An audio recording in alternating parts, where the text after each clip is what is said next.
Good evening, everybody. Welcome to my garage. I was getting some stuff ready to go out on the water tomorrow, and I thought about posting this for a while. I think I've told most of the people I've fished with about it, but I wanted to show you a little secret that I've done for years. I found it on my own probably about 6 or 7 years ago, if not further, about spinnerbait trailer hooks. And if you've, my wife is messaging me from upstairs. Hi, honey.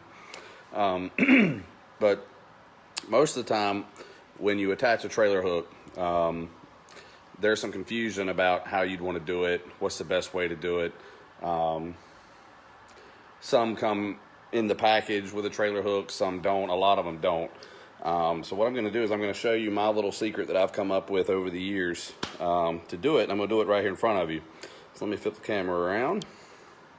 All right, so in this package, I have a brand new KVD Finesse spinnerbait.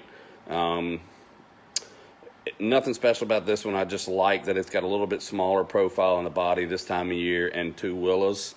And it's a 1/2 ounce, so I can really fish it fast. It won't bail out. And if I want it to go a little bit deeper in the water, it will. But it doesn't come with a trailer hook. Now, some of them from Bass Pro that are KVD, I think in the black packages, those are Bass Pro Shops exclusive KVD spinnerbaits, and most of those come with a pre-rigged trailer hook with a really good keeper on it.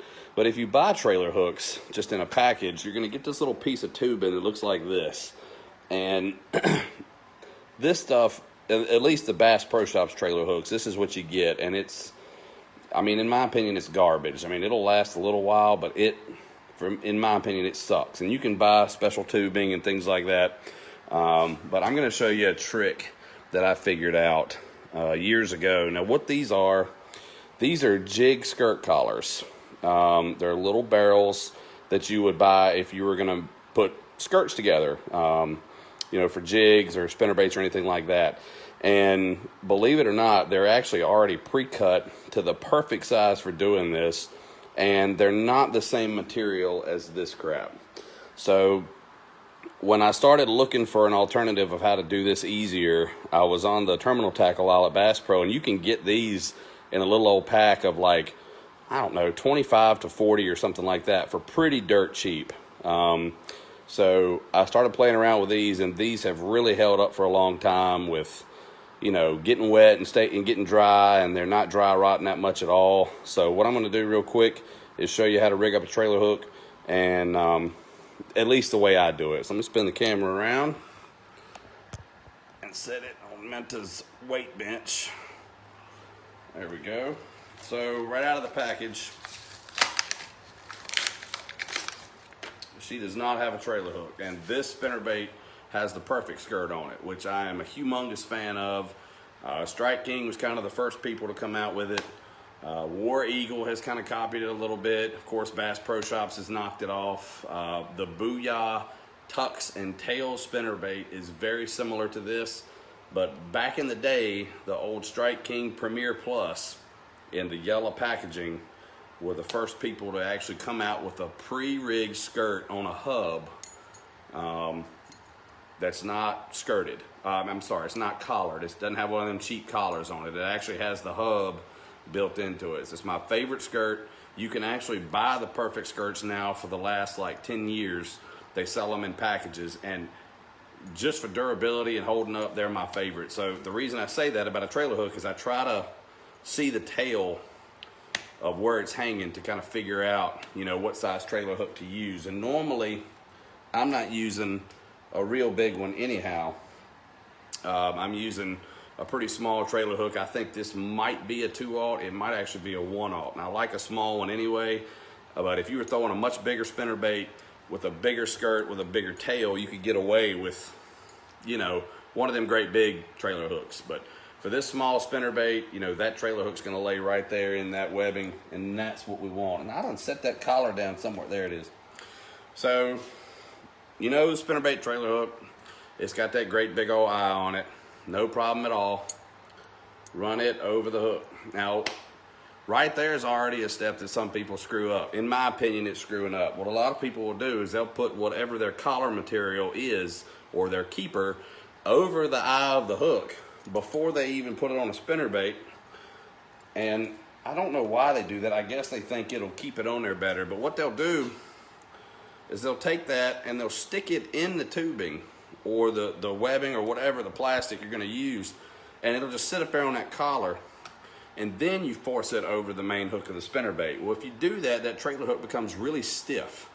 And it doesn't have a lot of freedom of motion. It just sticks in one spot. It can get kicked off to the side if a fish snoots it a little bit. Just a lot of different bad stuff that I don't want to happen with my trailer hook. I want it free. I want it moving around, so if a fish swats at it, or you know, the bait is falling or whatever, it'll still be in the right position to get that.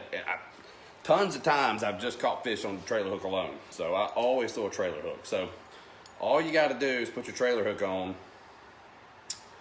and then take your little skirt collar and be real careful, because this is where you could stab yourself real easily, and run it straight through the center of one side, through the little barrel gap, and straight out the center of the other side as best you can. I kind of monkeyed that one up a little bit, but what you want to do is try to get it as centered as possible so that it's kind of even all the way through and it won't try to split out. And I did a better job that time. So that's what it looks like, right? Real small, real clean. They sell these in chartreuse, white, black. I mean, everything. You look at a jig at the house, look at the skirt collar, whatever collar colors it's got, you can buy them in a little bag.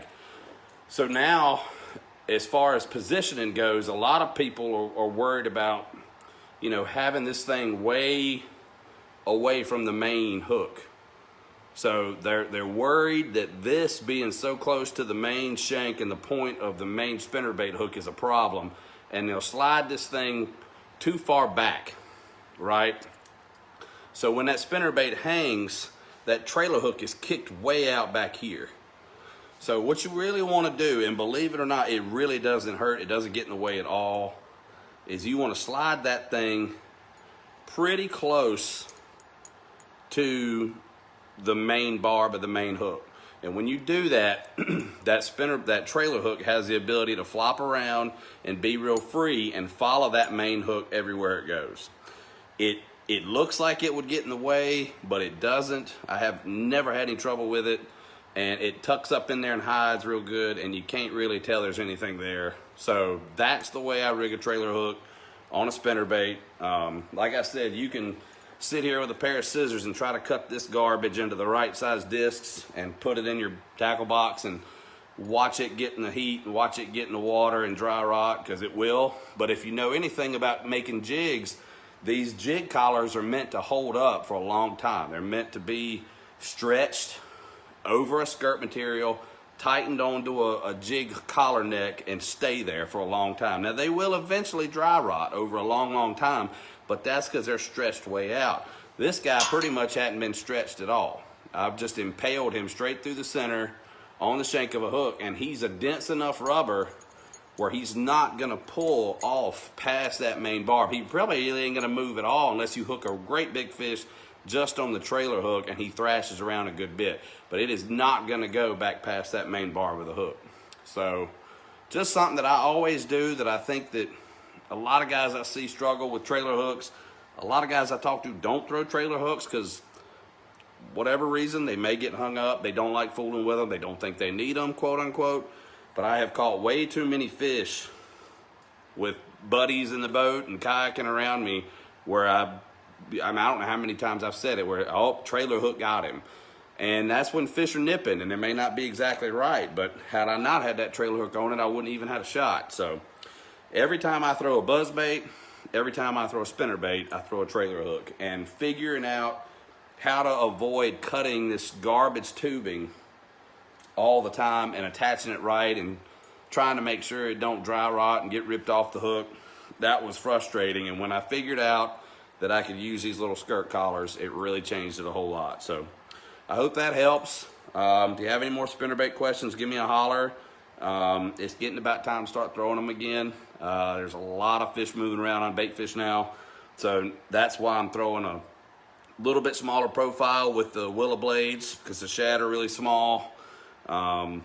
It's just the right time of year to pick one up and throw it. And if you do that, make sure you throw a trailer hook. Just go ahead and take the extra effort. Either buy one with a trailer hook on it, or just get you some trailer hooks. They're not that expensive. I recommend going with some smaller ones to start with until you figure out what you like, because they're not going to impede the visual of the bait too much, and they're not going to really get in the way and hang you up quite as bad. So go with a smaller trailer hook to start with until you figure out what you really want to do. But as far as I'm concerned, that's a 1/2 ounce KVD finesse spinnerbait, and she's stroking. She's ready to go. So like I said, any questions, give me a holler.